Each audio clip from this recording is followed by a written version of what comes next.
Yo, what is good, YouTube? In today's video, I got y'all a top 5 meta loadout video here on Warzone. So if you enjoyed the video, let's break 200 likes, subscribe, notifications turned on, and let's get into it. All right, so first gun up here today is going to be the C9. Of course, this is still incredibly good in Warzone. It seems like not a lot of the meta has been changing.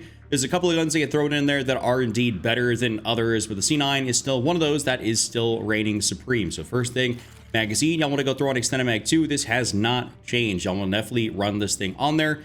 Makes this gun obviously better having 50 rounds in the mag as opposed to only 40 or the base 30, which is definitely not acceptable. So go slap this bad boy on there. After that, I want y'all to go into the underbarrel section and run either the vertical foregrip or the ranger foregrip. It is up to you what you feel like you need. Whether you need a little bit more recoil control, you can run the vertical. If you do not want more recoil control than the vertical, then you can run the ranger, which also gives you some general movement speed buffs, which is quite nice. That would be my pick, but if you just need that recoil, go for the vertical. So I'll just select this for the sake of diversity.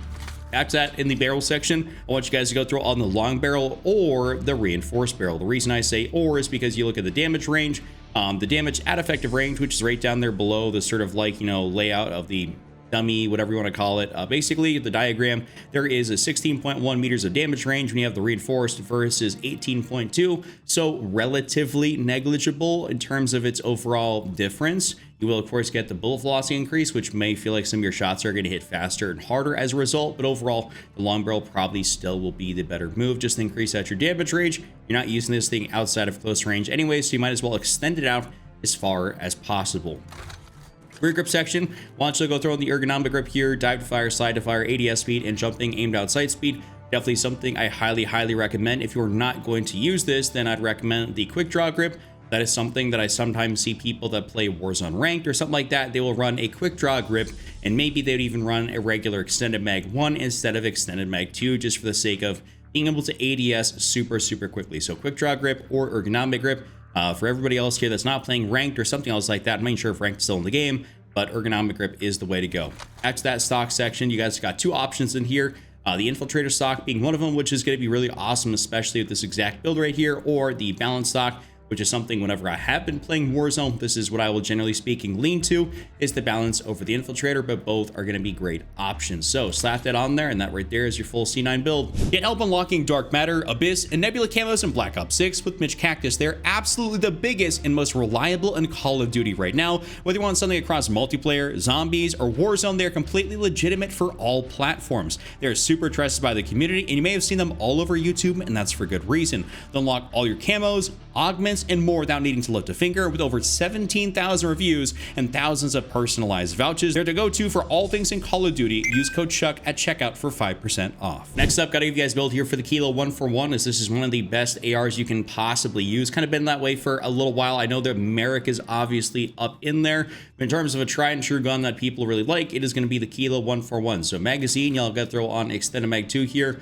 This is not one of those guns where you ever go throw on extended mag 3, just not really how it is. Go slap on extended mag 2. Not sure when they updated this camo, but I do not remember it actually doing that on the magazine, so maybe that was in a more recent update. Underbarrel section, you guys obviously got to go for the vertical foregrip. This is like pretty, standard. Like, you don't ever go for anything else besides a vertical on an AR, so go slap that on there. Barrel section, you want to go for the reinforced barrel on this thing. You definitely can go for the gain twist. I see people actually like that. Your damage at effective range still pretty good. At 45 meters, your bullet velocity is going to be absolutely absurd at 1357. You don't really need that. I'd say just to go down here for the reinforced barrel, because you can run a different attachment on your muzzle. So go for the reinforced, but you can go for the gain twist. Muzzle section, you guys want to go down here and run the mono suppressor, just because it keeps you off the minimap. Increase your bullet velocity and your damage range. You can see you're basically at 62 meters, and your bullet velocity is the exact same as if you would had the gain twist barrel. So definitely something that is quite nice to be able to have.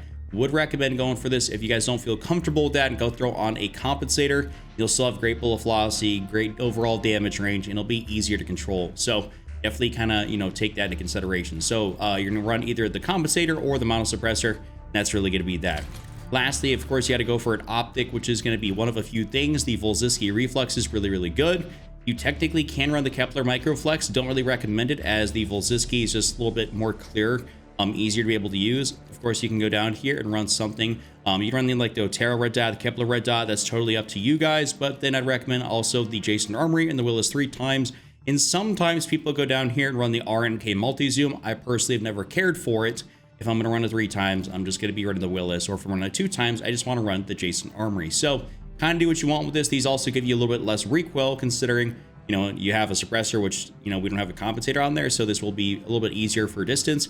I'd say that Jason Armory 2X, especially if you're playing Rebirth, is a great option. So definitely try that out. That is my full kilo build. Next up is going to be a build here for the Dresden 9mm, aka the MP40. This is one of the hardest hitting, you know, guns in the entire game. You can see your damage profile here is pretty ridiculous. 51 damage to the upper body. That essentially makes you about a 4-shot kill with full armor. Full armor is what, 250 health. So if you're at to 250, that means you're basically, if you hit all those chest shots, that is a 4-shot kill, which is pretty crazy. But you actually have to deal with a 536 round per minute fire rate. So high damage, a little bit lower fire rate, perfectly acceptable though. So let's hop into it. First thing, we're gonna go through an extended mag 1 or 2. Doesn't really matter. I mean, this is a lower fire rate gun, so you can run either or and be perfectly acceptable. That's perfectly fine. So we're just gonna slap on extended mag 2.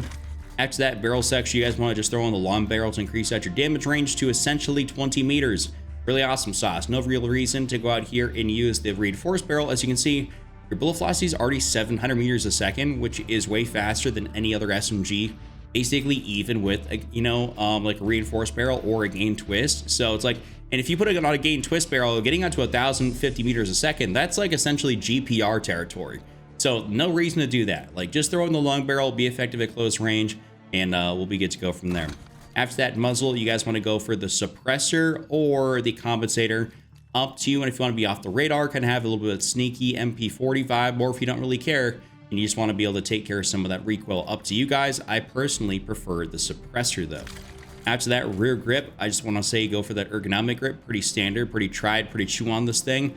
And then lastly, in the stock section, a couple options in here. Realistically speaking, you have the no stock, which is going to be the preference, my preference if I'm going to go for something. And then you also have the infiltrator stock, where if you don't have that no stock, because I know this is a newer-ish gun, you don't have it fully leveled up, you will have the infiltrator or possibly the light stock, which would be good, you know, medium options until you get in no stock, which is going to be, of course, your ultimate choice on the MP40. So that's going to be the full build there for the MP40. Speaking of the GPR, I just had to give you guys a build for the GPR, since it is still technically one of the best Rebirth Resurgence assault rifles you can use. Magazine, the only downside, at least in my opinion, is going to be the magazine reload. I've never been a fan of the reload. I feel like it takes a little bit too long, but overall, it is going to be great to be able to use. So the extended mag 2 is what you guys ultimately want to run if you're making this a longer range AR, which indeed I actually am. So we're going to throw on extended mag 2.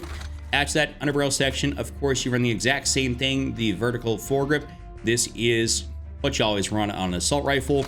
Barrel section, I would recommend you basically go for the reinforced barrel. I know the gain twist here is good. It gets you out to, you know, 1,218 meters a second in bullet velocity, and the reinforced barrel keeps you at 1,008. So not absolutely ideal, but we'll still increase it here a little bit more so you guys don't really have to worry about that. So I'd recommend just going for the reinforced barrel. Muzzle section, I want to say to go for the mono suppressor here, because we're going to be throwing on an optic that will help with our overall recoil control. Even if you don't do that, you'll still be fine by running a lower zoom optic. If you feel like you just really can't control the recoil, throw in the compensator and you'll be perfectly fine. Bullet velocity, obviously you're not going to be able to pick people as well out of the air, but the damage profile on the GPR is fantastic, so you guys will be good on Rebirth Island. So I'm going to choose the mono suppressor. Optics section, if you guys want to, Kepler Microflex, perfectly fine. The lower zoom optics tend to perform very well with a suppressor or something that's going to have more recoil because it's easier to control. We're looking down a red dot sight as opposed to something that is higher zoom that won't help with recoil control, but luckily for us in this game, they definitely do. So Kepler Microflex is a great option. Bolzinski Reflex, of course, is really good. That'd be one of my personal choices. And then down here, you're going to go for, of course, the Jason Armory, as well as 3 times. These will help your overall recoil control and make this thing a lot more effective. Really fun to be able to use. The GPR, like I said, the downside to me, in my opinion, is going to be the overall kick of the gun, or not kick, the reload speed. Other than that, if you have, you know, a suppressor on here, damage range is good, bullet velocity is good. Of course, you can be able to see people, and this is a really highly effective Resurgence AR. So try this out. And last but certainly not least, a really good option to run here in the meta is going to be the SOG. This is going to be a really fun SMG to use. So you guys can definitely have an absolute blast using this, actually in a few different ways. So first thing, magazine, y'all want to go down here and run the extended mag 2. Highly recommend you guys go ahead and run this on this bad boy right here. Underbarrel section, this is one of those guns where you can acceptably get away with running the vertical foregrip just because of the overall recoil this thing has. I would say otherwise you want to just go for the Ranger on this so you can kind of go for max mobility. I know it's going to have a little bit of kick to it. That's just kind of what the SOG does. So if you want a little bit more of that help, go for the vertical. I'll just do that just so we have a little bit of versatility here. You guys that even aren't as skilled on the controller or mouse and keyboard can still control this thing very easily. Barrel section, you'll want to go for the long barrel on this thing. Increase it out to 17.2 meters. Don't really care about increasing bullet velocity. You never ever use this outside of your close SMG range. This is not a sniper support gun. If you're needing a sniper support gun, you'd be better off converting the GPR or something else like that to close range than you would be trying to make this thing go for long range. It just doesn't work nearly as well when you try to do this. So the long barrel is indeed the move on this thing. After that, rear grip, of course, you want to go down here, ergonomic grip, just to make yourself a little bit faster. And then last but definitely not least, in the stock section, you can basically do one of two things. You could run a stock, or you could run like a compensator or something like that. That'd be acceptable as well. I might say to go for the infiltrator stock or the balance stock. I know the light stock up here, if you put this on, it gives you some ridiculous movement, 6.3 meters a second, which is one of the fastest in the game, if I'm not mistaken. So you can definitely have some fun with that. That's kind of nice little fun fact. But I'd say the infiltrator or the balance is going to be your ultimate way to run this thing. So slap that on there. That's going to be the full SOG build. If you guys enjoyed today's top 5, give it a like, subscribe, check out this other video on screen, and I'll see y'all next time.